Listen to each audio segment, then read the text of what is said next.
முத்துக்கு முத்தாக சொத்துக்கு சொத்தாக அண்ணன் தம்பி பிறந்து வந்தோம். நாம் எல்லோரும் இப்படித்தானே அன்பு நேயர்களே நம் அன்னையின் வயிற்றில் ஒன்றாக பிறந்து வந்தோம். ஒவ்வொரு குடும்பத்திலும் பிறகு வளர்ந்தபின் எத்தனை பேதங்கள் நம்மிடத்தில். நாம் அனைவரும் நம் உறவுகளுக்கு ஒரு உதவி ஸ்தாபனமாய் இருக்கலாம் அல்லவா?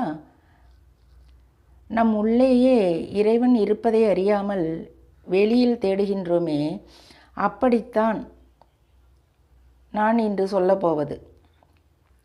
எங்களது இளைய சகோதரிக்கு வாழ்க்கை துணை சரியில்லை. அதனால் மிகவும் சிரமப்பட்டாள். வேலைக்கு போகாத கணவர், 3 குழந்தைகள் வேறு. எங்கள் அம்மாவின் அனுசரணையில் நன்றாக இருந்தாள். திடீரென்று என் அம்மா இறந்து விட்டார்கள். அவளது நிலையோ மிகவும் மோசமானது. அவளது கணவரோ குடும்ப பாரம் தன் மீது விழுந்து விட்டதே என்று வெளியில் சென்று வேலையை தேடிக்கொண்டு குடும்பத்தை கைவிட்டு விட்டார். குழந்தைகள் உயர்நிலை பள்ளிகளில் படித்து வந்தார்கள். கண்ணை கட்டி காட்டில் விட்ட கதையாய் ஆனது தங்கையின் நிலை. எனது உடன் பிறந்தவர்கள் ஓரளவு வசதி உள்ளவர்கள். என் அம்மா இறந்தபோது ஒன்றாக நாங்கள் அனைவரும் கூடியிருந்தோம். அப்பொழுது நான் ஒரு யோசனை சொன்னேன். நாம் அனைவரும் வீட்டிற்கு ஒருவராய் ஒன்று சேர்ந்து தங்கையை கை தூக்கி விடலாம். மாதம் நான் இவ்வளவு தருகிறேன் பணமாக என்றேன். ஒருவரும் முன்வரவில்லை.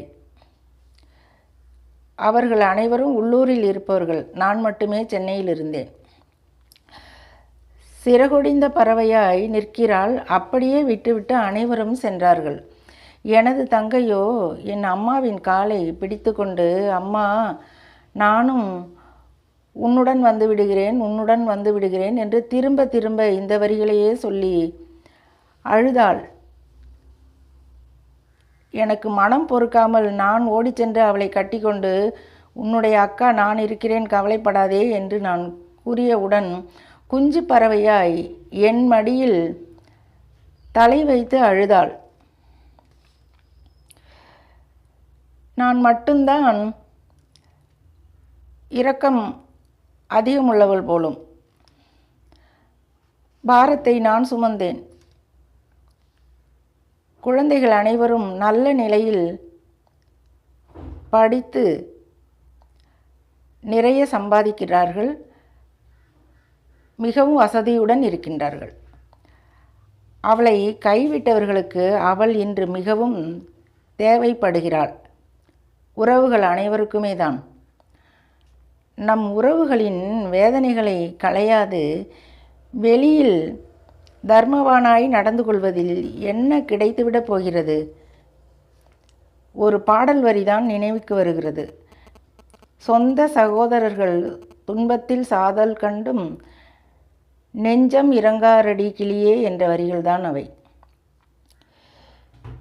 இந்த உறவுகளுக்கு உதவும் ஸ்தாபனம் என்பது நல்ல யோசனைதானே அன்பு நேயர்களே. அடுத்த பதிவில் சந்திப்போம்.